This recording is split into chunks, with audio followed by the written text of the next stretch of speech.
Welcome to the Encore Audio Archives YouTube channel. I'm Taper Dave, and this is my channel. I've uploaded hundreds of talks here that I've recorded at meetings in West LA, and I've also recorded conventions starting in 2013. I've got a bunch of those up. And Walt and Mary Murray, the original owners of Encore Audio Archives, started the company in the 80s, and Walt recorded Joe and Charlie's and a bunch of stuff down in Vista, California. My sobriety date is June 20th of 1994.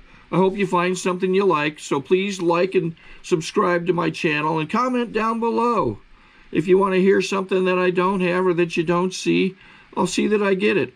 Anyways, take care and have a great day if you want to. Hi everybody, my name is Bonnie Allen, and I am a happy, grateful, joyous, and free member of Al-Anon.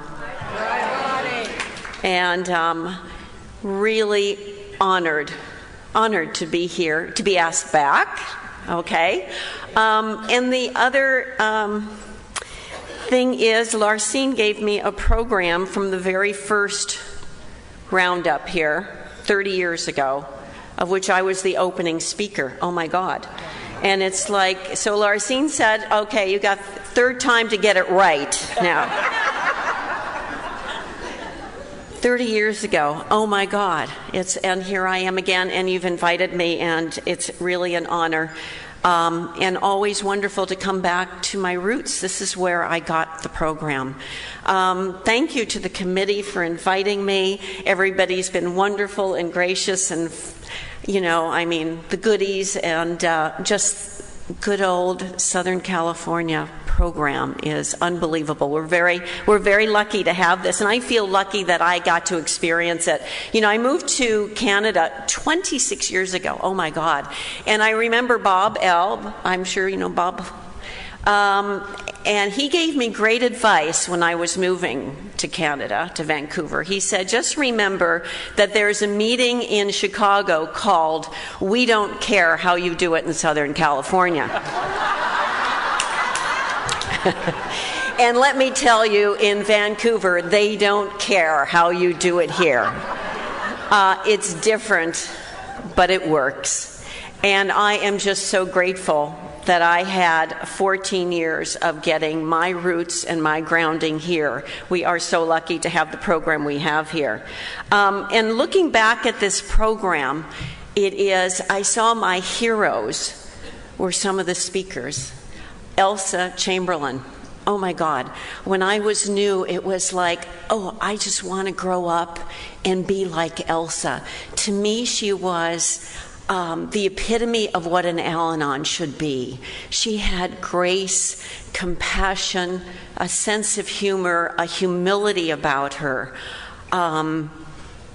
And Winnie Eddy, I mean, all of these people, and Bernie Eubinger was here, and oh my goodness, great, and Bob was a speaker.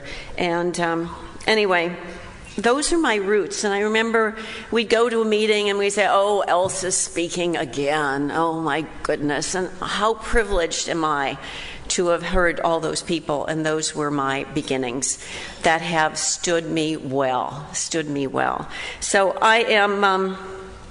It's interesting that the first topic was a new beginning, and 30 years later, keep the fire burning.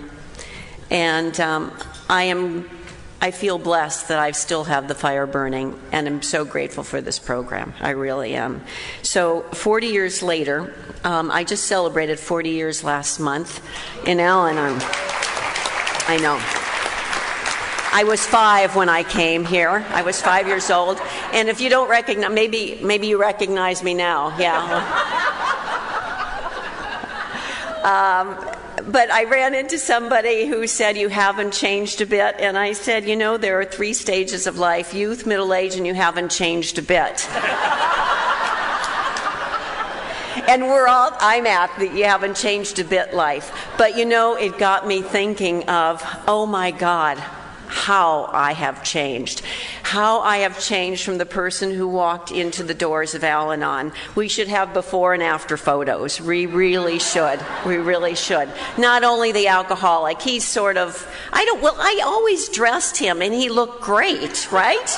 He went to his first meeting and drove up in his Mercedes in a lovely suit, and his hair was groomed, you know. And I, on the other hand, drove a beat-up Volkswagen that looked like a drunk's car. I used to wear these, that's 40 years ago, these schmatas, right? These like muumuus in those days. And I wore a babushka on my head because I never had money to get my hair done. I mean, I had to keep him looking good, right? And my nails were bitten to the quick. You didn't know I had dimples. And let me tell you, nothing was funny in my life. Nothing was funny. And so how I have changed, and it is by not doing anything spectacular other than showing up, going to meetings, working the program to the best of my ability, and being who I am today, and allowing who I am to come out. I have to tell you, you know, so it's really special coming back to my roots. My very first Al-Anon meeting was the Arlington group on Wilshire Boulevard. And I walked into that meeting, and Myra was the speaker. I don't know, you may not know her. But I totally identified with her. She talked about having to keep an eye on the alcoholic, and how she did that was he drank at a bar. So she used to sit out front in her car and try and keep an eye on him, and he would always sort of slip out, right? So she realized it had a back door. So what she did was, there was a tree outside the bar, and she would climb up and sit in the tree where she could get a view of the front and the back door. And I identified with this woman. I felt right at home. I don't know. And you know, I always say from the first day I walked into Al-Anon, I loved it, but it was really, I never really knew what I felt until I came here. And what I really realized is that I felt safe for the very first time. I walked into a room of people who knew exactly what it was like to live with an alcoholic. Now, I was raised in a normal alcoholic home in Cleveland, Ohio. And my father owned a bar. Perfect. And I adored my father. It was my mother who was the problem. I never got along with her, the non-drinker. She was the problem. My father, I knew, got drunk, smashed up cars. The police would bring him home every now and then. I sort of knew what went on with him. But what was her problem? What was her problem? And I was also raised in a really old world Polish Catholic family. And I married an Irish Catholic, and I always say there's a real difference. You know, the Irish bring the priest home and they have a drink together, right? But the Polish Catholics, we believe everything they say, and it's grim, and we're here to work and sacrifice. And you know, when I was married to this drunk, I just knew that he was my cross to bear. That's really how I felt. And anyway, the only thing I knew about Alcoholics Anonymous was when things got really bad at home, my mother would threaten my father to send him to the AA men. And that's what she called them, the AA men. Because you know, the very first AA meeting was in Cleveland, Ohio, right? And when she said the AA man, it was really to stoop to the bottom. Really to the bottom. And so I was raised in this alcoholic home, not knowing it's an alcoholic home. You just know something is wrong, but what is it? And all the focus was on my father. And you know, you look back and you say, God really was always taking care of me. My mother sent me to ballet class, and for me, my ballet became my escape. I don't know if you've ever seen Chorus Line. There's a song that said, everything is beautiful at the ballet. And for me, everything was wonderful at the ballet. I was safe. I had wonderful teachers who nurtured me because I wasn't getting any nurturing at home. And it was my little escape. And I just knew I had to get out of Cleveland. That was the problem. If you came from Cleveland, you'd have my problems. If you were living with my mother, you would understand I had to get out. And the only way a little Polish Catholic girl from Cleveland leaves in those days, the late 60s, because my mother had my life planned for me, was I said, I'm going to New York. I'm going to give it a 3-month try. And in my heart, I knew I was leaving forever. And so they gave me $50, and off I went to New York City. And when I would get really afraid, there I was, this, I'm raised with all those things, an alcoholic in an alcoholic home, as I was always terrified. Didn't believe in myself, people pleaser. I mean, it was just like always terrified, I guess is what I remember. And I'd call my mother when I was really afraid, and I'd hear that voice, and she just screamed all the time, and I can't go back. I can't go back to that. I've got to stick it out, And so I did. I got some jobs dancing in some shows. It was beyond anything a little Polish girl from Cleveland could dream of.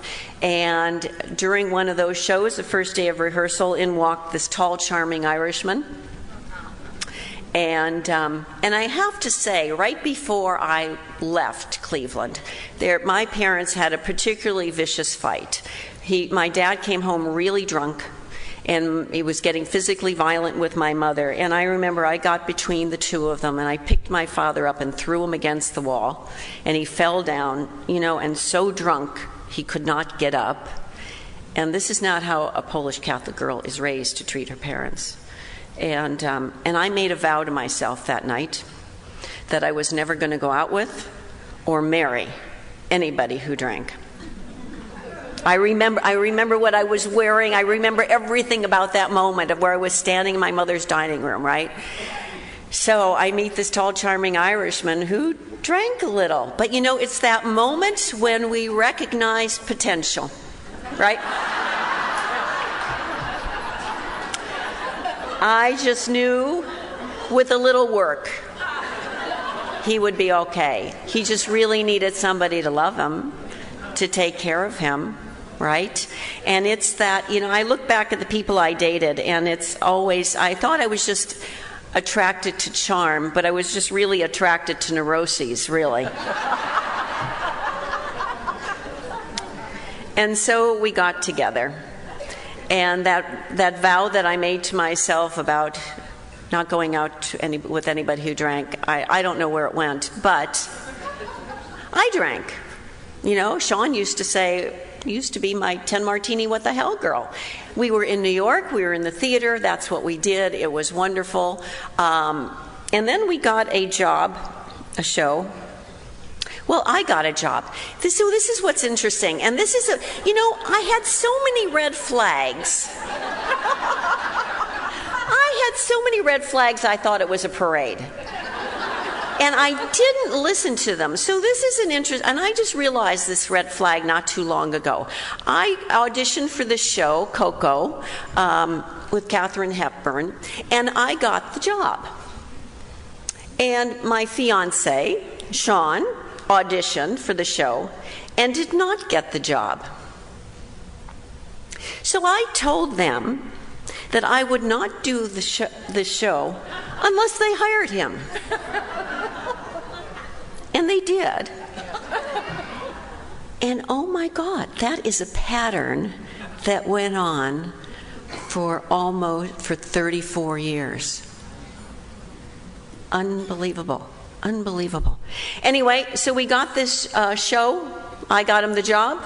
Our last stop was Los Angeles, right here. And we played at the Dorothy Chandler Pavilion, and we got married. Now, my parents disowned me when they knew I was marrying Sean. My mother took me aside and said, he's nothing but a drunk and a con artist. And I later found out he was right. She was right.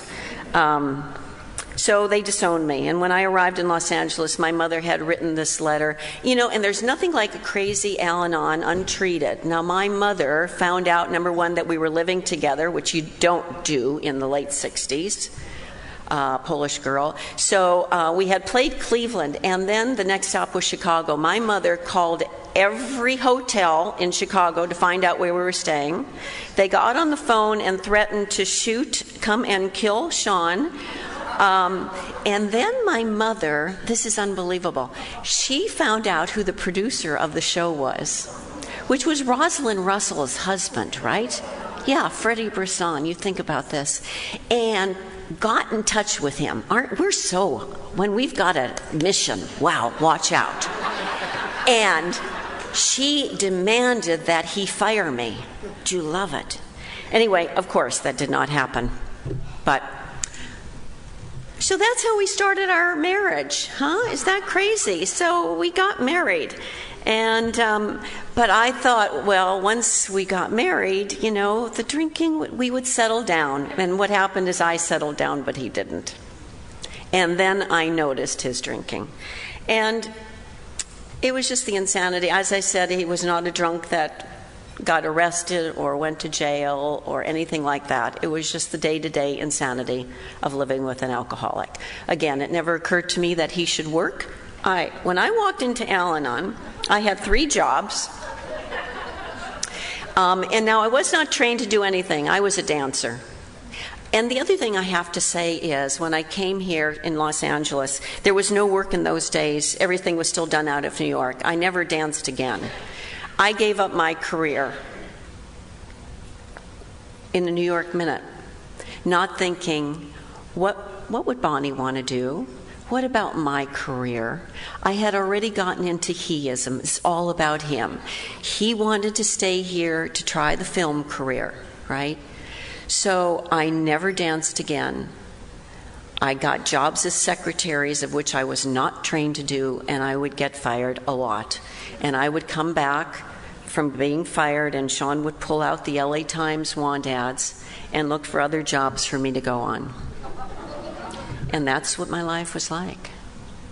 How crazy is that? And I look back now, and I do have regret. I do have regret about having given up a passion of mine. It took me a long time even to accept that, to even grieve it in the program. And so here we are, married, me taking care of everything. Bought this house in the Hollywood Hills, and Sean always said he never hid his drinking. He just hid the house in which he drank in. It was on a little trail in the Hollywood Hills. It had no foundation. It had no heat. We had no friends. And it's that whole thing of your world gets smaller and smaller as you get sicker and sicker, right? We had no family. I had one friend. She was sicker than I was, right? And, we talk about denial.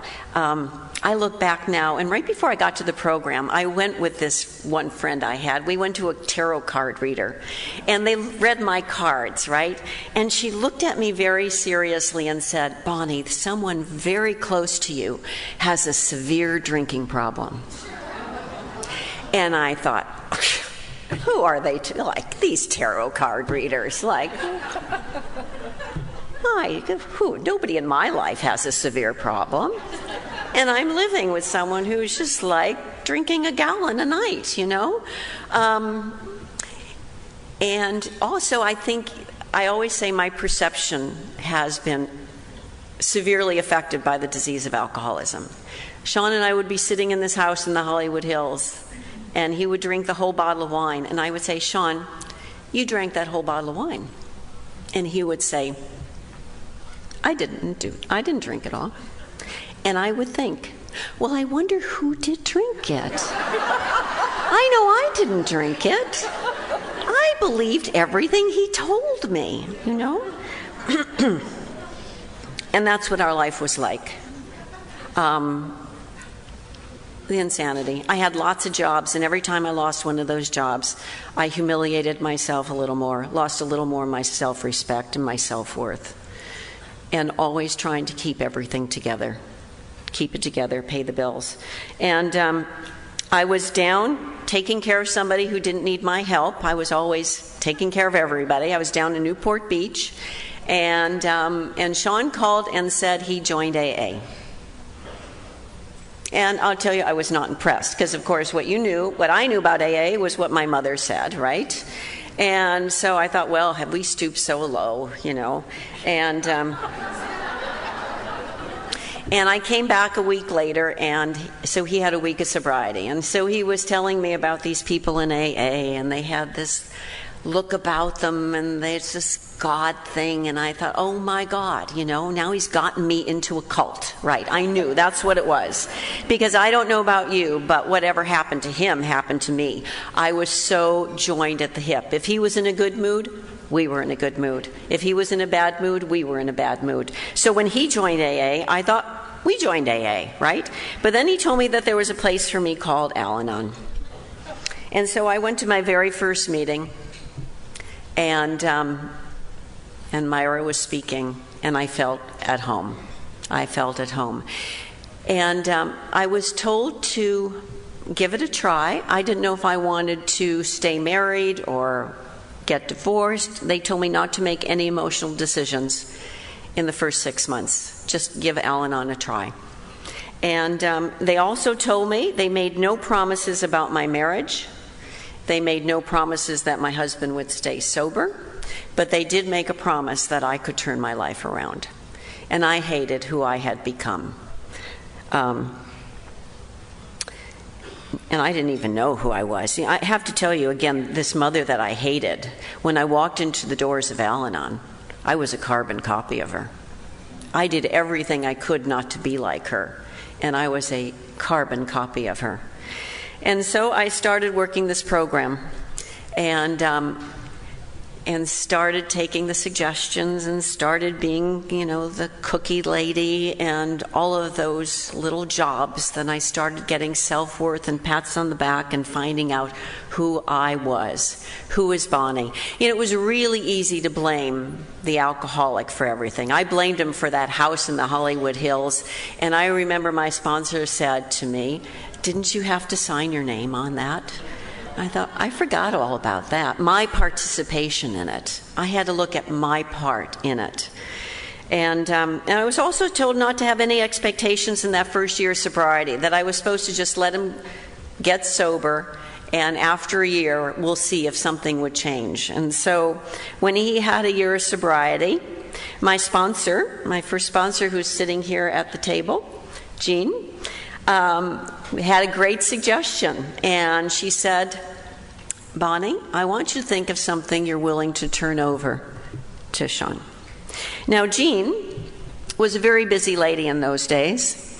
She had a full-time job. She had 3 children. She sponsored a ton of people. If you wanted to see her, you went over to her house, and you went grocery shopping with her or folded the laundry, and you would talk program. And I thought, she's so busy she'll forget about this little suggestion she gave to me, right? But she did not. She did not. And so anyway, 3 weeks went by, and I thought, oh, I'm off the hook, right? I'm off the hook. And so she did come and say, "Bonnie, what are you willing to turn over to Sean?" But when she said that, you know, it had to be, you had to let go completely. And so I thought about it a lot. And I said, "You know what, there's absolutely nothing that I trust him with." And she said, "Well, that won't work. You've got to find something." And so I came up with the laundry. I turned over the laundry to Sean. A week went by, and he didn't do the laundry. And 2 weeks went by, and he didn't do the laundry. And I called her, and I said, "Jean, you know, I could have told you, these alcoholics, they're not going to do it. He's not going to do it." And she said, "I don't care what you do, but do not touch the laundry." You know, in AA, they say before you want to take another drink, call another member of AA. She said, before you go to touch that laundry, I want you to call another member of Al-Anon. Do not touch the laundry. And so 3 weeks went by, and there was nothing clean anywhere, and he finally did the laundry, and it was awful. Came out terrible, like it did not. But you know what? It was a huge change in our relationship. what happened is it was the first time there was any consistency. I don't know about you, but there's no consistency in an alcoholic home. Nobody follows through on anything. Also, when I got to the program, I will tell you, there was my way and there was the wrong way. Just that simple. I knew what was right for everybody. So it was, what I learned is that there's my way and there's Sean's way and there's Mary's way, and they're not right or wrong. We just have our own way of doing things. And we started having some respect for each other. And there was no respect left in our marriage, I will tell you. So we started building from there. And I guess what I want to say also is sponsors who seem to have these stupid suggestions, right? Take them, because you just don't know where it's going to take you. I never thought that would make such a huge change, right? And so we continued this journey of AA and Al-Anon, and growing and changing and finding out who I was. I could tell you Sean's favorite foods. I could tell you everything about him. I had he-ism. I couldn't tell you anything about me. Anything about me. And, oh, goodness. What do you share after 40 years? There's so many monumental things that happen. But I guess around 8 years in the program, we thought, oh, well, we'll see maybe if we want children, if what will happen. And so we did. And we had this adorable redhead, Kate, who was born 31 years ago now. I can't believe it. And she is privileged never to have known her father drunk, and was raised in the program, around the program, at meetings, and knows where the answer is if she chooses ever to come here. But anyway, so life changes and grows, and I went back to school, I went back to work, and then we had an opportunity to move to Canada. Now I have to tell you, I was sort of glad to make a change and raise my daughter somewhere else other than Hollywood. And so we moved to Canada. Now, I have to tell you, in the worst of Sean's drinking, Sean is Canadian, never became a U.S. citizen. In the worst of his drinking, I used to think, oh my God, if he got in trouble, we're going to be deported. Because if whatever happened to him would happen to me, they're going to deport me to Canada, right? And so 26 years ago, we moved to Canada for a new beginning. A new beginning, I think, for him. And it was a new beginning for us. It really was. And we had great hopes and expectations. And again, found the meetings, found people, and got involved immediately. And all those dreams that we had sort of fell apart. There was a problem with the business, with his family, because his family was up there. And it was a chance for me to grow again. God is always giving me another opportunity. I do want to talk to you about my mother, which was a huge, huge change for me in the program. You know, you start working these steps, and I had to get to the amends step. And I was told to take care of my side of the street. And so I had, you know, after my mother tried to get me fired, disowned me, didn't speak to me for a number of years, I was told to start reaching out to her. So I sent her a generic card, again a suggestion by my sponsor, to just reach out and take care of my side of the street. So I sent her this generic card that didn't say anything, and I got my very first card back from her, also a generic card, thinking of you, and it was signed Mrs. Jessie Lapka. And that's how we began. And there would be a few cards back and forth. And occasionally I would pick up the phone and talk to her. Oh, and God, she just pushed all my buttons. She made me absolutely crazy. Like, I don't need this woman in my life. Why am I even doing this? Other than I am following the steps in the program. And I even would go visit her occasionally, you know, and I'd get off the plane. And she would say, oh, you wear jeans now. No. And I remember getting off the plane once, and she said, you know, Bonnie, if you're coming for a week, why bother come at all? And you know, the miracle happened in Al-Anon is, as I said, I was a carbon copy of her when I walked in. What I realized is she has lived with alcoholism her whole life. To treat her like a newcomer, I tried all those things. Treat her like a newcomer, don't take anything personally, all of those sorts of things, you know. Don't go to the hardware store for milk. She can't be the loving mother that you want. And what I started hearing from her is, when she would say those really hurtful things, is that, Bonnie, and she didn't know how to say it, and I didn't know how to say it until I came to Al-Anon, is she really saying, Bonnie, I miss you so much. I wish you would come more often. She did not know how to say that. I started learning how to say that here. And she would say those things. I didn't have to respond. I didn't have to react to her. And so we began this relationship. You know, I became safer to be around. Let it begin with me. My mother never changed. My mother was always angry. To obtain additional copies, receive a free catalog of AA and Al-Anon talks, or to find out about our tape and CD of the Month Club, call Encore Audio Archives at 1-800-878-1308, or visit our website at www.12steptapes.com. Resentful, never safe to be around. I remember when I was pregnant with Kate, and I would walk, I remember distinctly one day I talked to her on the phone right before I went to a meeting, and I'm the only daughter. You would think she would say, my expectations, Bonnie, how are you feeling? How are you doing? Nothing, ever, ever. My feelings were so hurt, and yet I'd walk into the Al-Anon meeting, my Arlington group, which was over 100 people, and everybody came up and said, Bonnie, how are you doing? How are you feeling? And I thought, you know, I'm getting what I need, not from her, and I had to let go of that. She was incapable of it. And my mother, really, so this relationship grew. She turned into a wonderful grandmother, even though she was not a great mother, let me tell you, but she became my hero. She really did.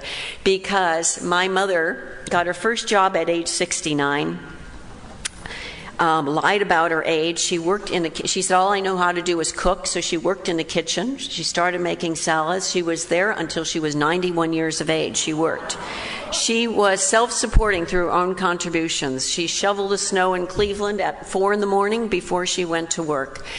And I can look back now and say, oh my God, how amazing that she was able to do that with no tools, right? And she became my hero. And I remember I could share this from the podium, and then I was not telling her that. So again, the program allowed me to write her a letter and tell her how I loved her, how proud I was of her to be able to do something like that. I mean, I look at my age now and I was 5 when I came here, right? Yeah. So I look at her like what courage it took to get out there and do that with no self-worth, having lived with alcoholism her whole life. My father died and she blossomed, you know? And anyway, I never got a response. I talked to her on the phone, and all she said is, I got your letter. Thank you. Incapable. But it's really interesting because, again, another miracle happened of Al-Anon. I didn't want a relationship with my mother. I didn't even plan on loving my mother. And it's the gifts that you get here and the miracles that happen that you have no idea. And today I can really say I love my mom. My mother passed away in 2006 at 95, and she was mean to the bitter end, And I remember somebody, would say when she was, because I went back to Cleveland and she was like, I was there for the end. She had a stroke and she was in hospice and unconscious. And somebody said to me, you should just tell her that you're okay and it's okay for her to go. And I said, oh no, you don't tell my mother anything. If I told her that, she would say, nobody's going to tell me how to live and nobody's going to tell me how and when to die. And that's what she was like. And I could love my mother. I could absolutely love my mother, and that's a miracle, this program. Don't leave before your miracles, because, oh my God, there's so much in store for you. And it's really interesting. I came across this right before I was coming down a few weeks ago. I was just going through old papers, and I came across a note that my mother could never say anything verbally. But this is, again, a miracle of the program, and I kept it. I obviously kept it because it was really special. It was after one of her visits, and she would come up to Canada quite often. And she wrote me this note: Bonnie, to let you know, I enjoyed this trip very much. It's not Dear Bonnie or anything. You get the picture. And she said, thank you so very much. Love, your mother.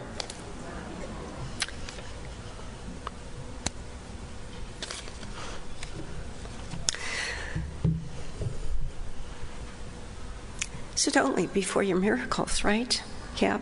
So, I find myself, I talk to her more now than I did when she was alive. It's really interesting, because she's really safe to talk to now. Unbelievable. But there are things that are still within me that are still not healed. I think, as I said, for me, I think I will always be affected by the disease of alcoholism. I have been healed. I have been able to function now. I still have those triggers that are those old ideas that still are within me. God is still working on them and still healing them. And I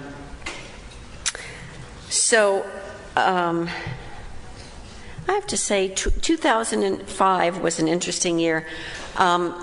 I had a sponsor briefly up in Canada who was just really great, Joyce.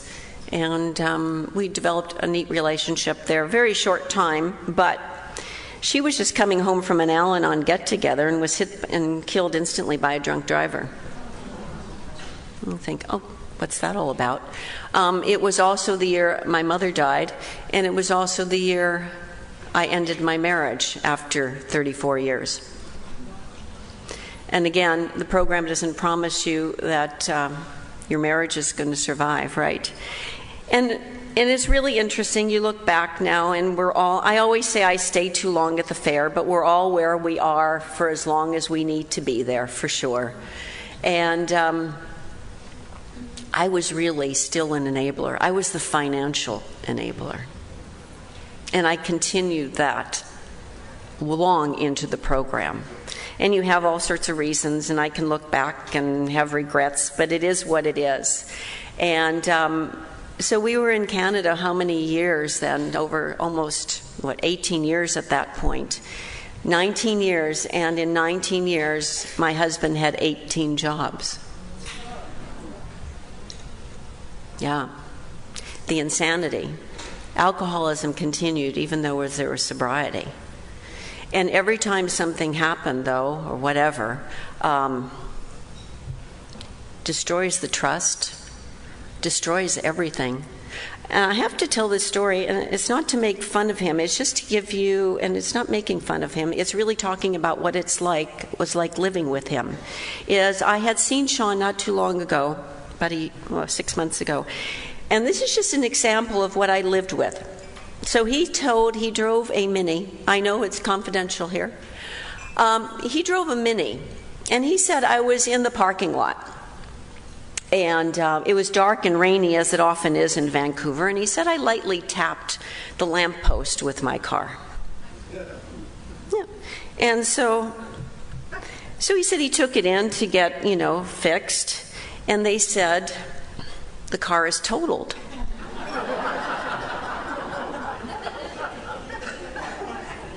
You get the picture? So we go from a light tap to total. And that's what my life was like. We went from a light tap, how's everything at work? Oh, good. I come home, and he's fired. Like, how does that happen? And you can only deal with that for so long. I could only accept that for so long. And I don't know what his issues are. And it's not even a judgment. And I remember saying to my sponsor, like, I can't imagine how he feels. And she said, what makes you think you even know what he feels? And so there just comes a time where you have to take care of yourself. As I said, it took me a long time. It takes what it takes. But I finally had to do what in my best interest. I couldn't live with coming home every day and not knowing what had happened that day. I couldn't live with it anymore. And I couldn't live with that churning anymore. And so, not an easy decision. But it was, when it's right, it's right. They say if you have any doubts, don't. But it came to the point where this is it. I know what I have to do. And it was a smooth transition for me. It really was. It's not what I had planned, not what I would like. But I will tell you, if you do what's right for you, it will be in your best interest. It will really be in the other person's best interest, too. Anyway, my life is great. My life is full.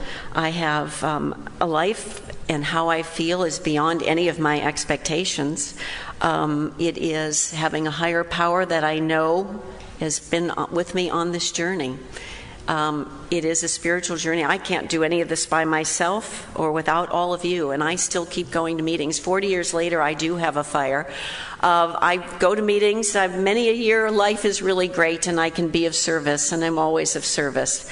And there are years, and I remember 25 years being one of the more painful years in my life, and just because somebody's been around a long time does not mean they're sitting in your meeting and are not in extreme pain.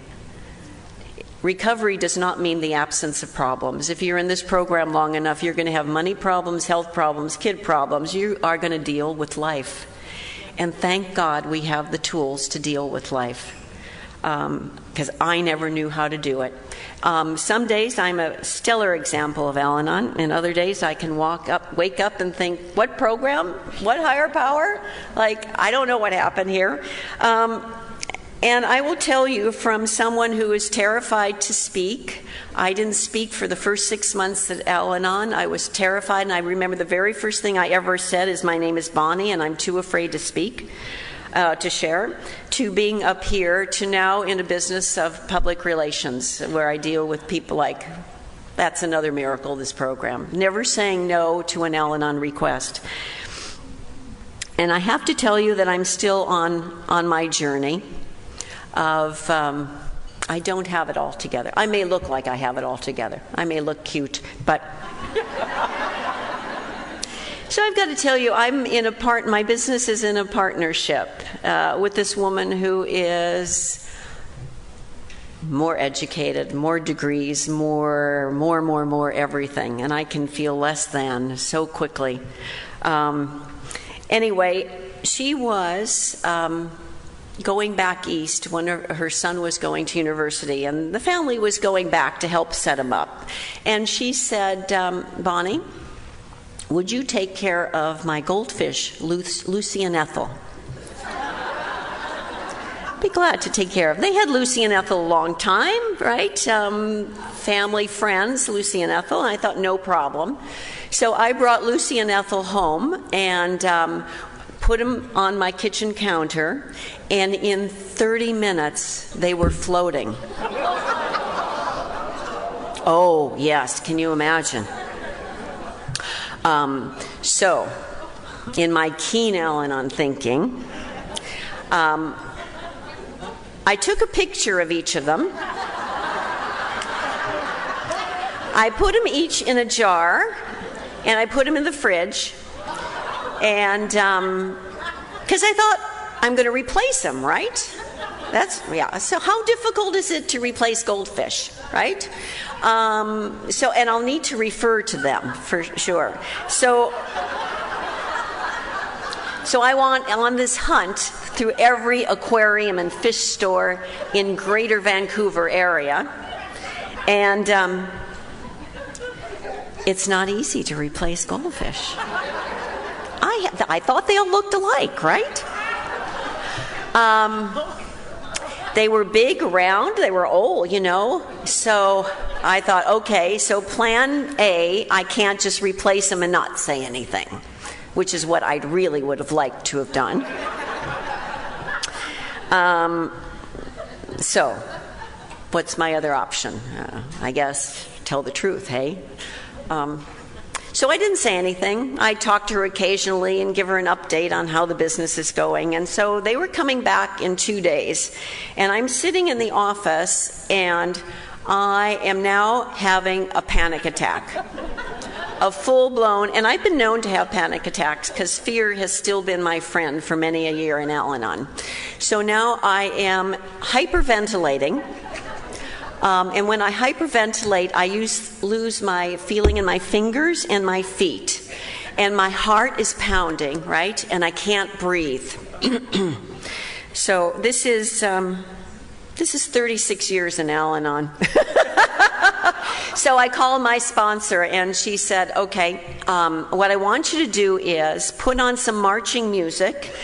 Hang up the phone, put up some marching music, and I want you to march and swing your arms so you can get all those hormones and those adrenalines all settled down.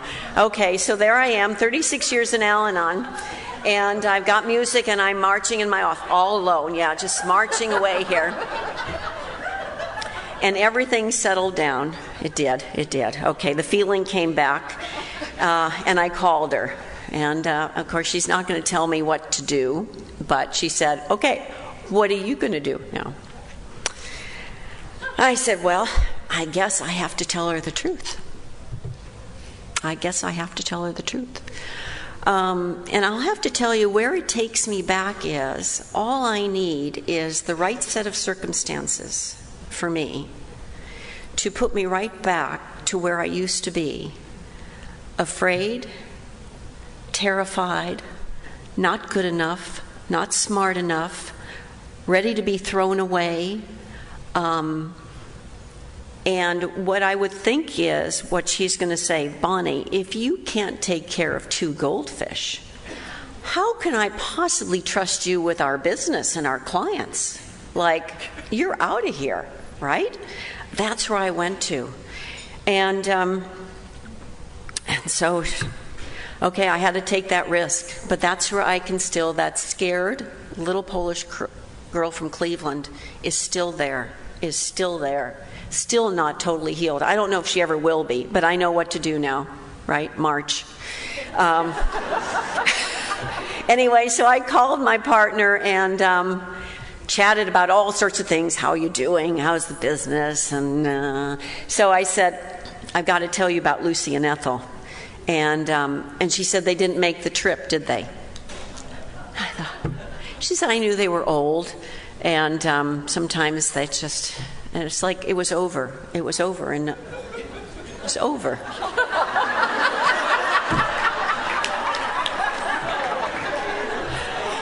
what we put ourselves through, huh? Oh my God. My problem is between my ears, my thinking.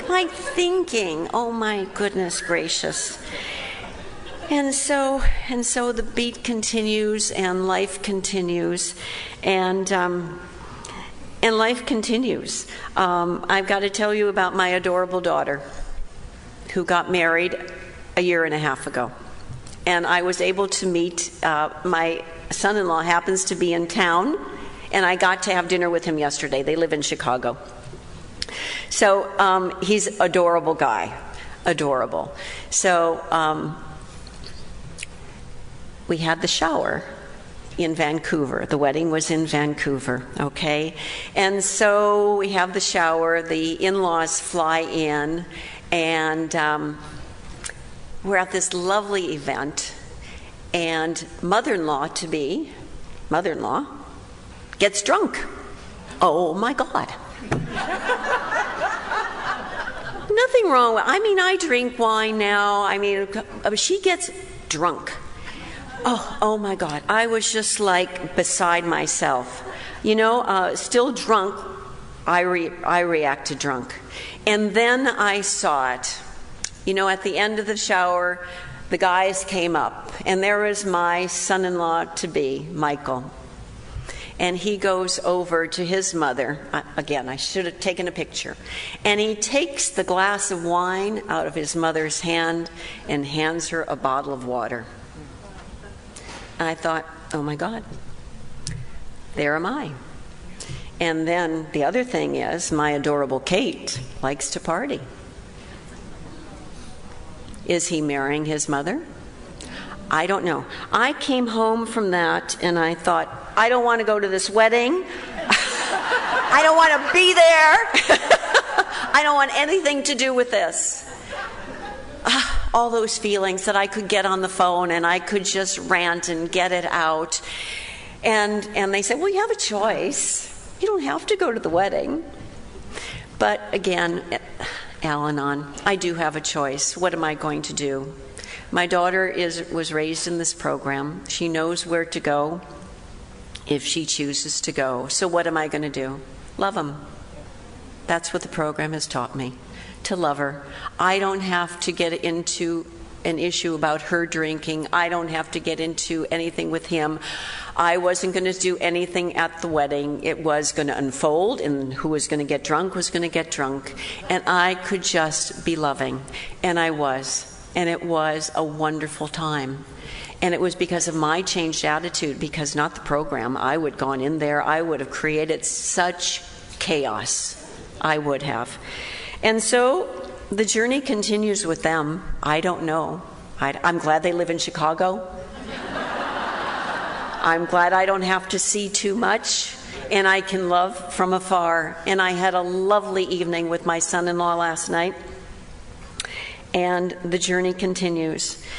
And I am just so grateful for this program. It has given me tools to live by. It has given me a higher power to walk through all the challenges we go through, and we all have a story. We all have a story. We can all, I guess, be on equal terms with people. I always felt less than. I read a wonderful line the other day. It says, under everybody's hair, we're all bald. Isn't that great? I love that line. We're all just people trying to get through this thing. And how wonderful we have each other. I still keep coming to this program. I need it. I am still a work in progress. I love how far I have come. And oh my God, I am really excited about where God is going to take me. I really am, about the future. And there's a wonderful saying that I love in this courage to change that really is special to me. Because when I came to this program, I did think that I was hopelessly flawed and unworthy. But it says when I can take the risk to finally look at myself, my fears can give way to the truth that as a child of God, I am all I need to be. That I am, and this is what the program has given me, to believe that I am loving, that I am lovable and splendid. Thank you so much. Sorry to interrupt your viewing. Taper Dave here. Just wanted to take a second to ask you to like and subscribe to my channel. Let me know if you like what you're listening. I've got some very good talks here, and this one's a great one. Just curious, do you think this is better than Zoom? Tell me what you think. Okay, this is how I prepare my drone for launching. I like to do it inside the cab of my truck so I'm not standing outside in the weather. To install the joysticks for control, up and down, right and left, powered on. I have an Android phone that I use to connect it to the drone with. And it's actually controlled through the iPhone, through an app. Oops, wrong way. It's actually controlled through the iPhone, or through this Android phone, through the app. It's actually controlled through the Android phone, through an app, and you connect it through this short connection right here.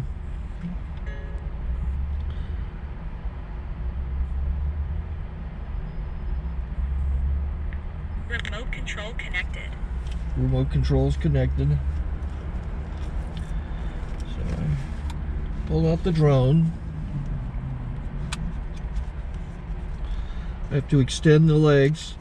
Long legs extended first, then the short legs. Remove the gimbal protector. Set that aside, then power it on one short burst, then one long burst. I lay it down. So I have to go to calibrate. So the drone's not connected yet. It shows you here as this drone gets disconnected, even though the remote's powered on. So the drone has to establish it's connected.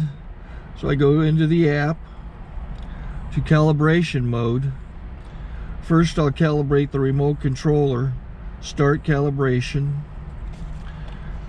Out, in, out, in, up, down, and then this little wheel is to control the gimbal. So it's calibrated. Go to gimbal calibration, start calibration, and then it calibrates the gimbal. I don't know if that shows up. The gimbal's moving all over the place.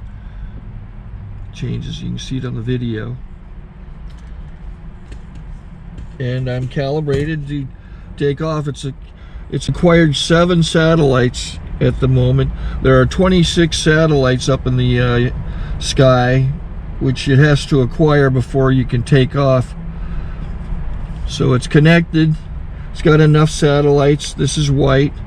I can go to press this little arrow button, swipe right to take off, and it would start the motors if I slid this to the right. But I'll wait till I get outside. Don't want to do it inside.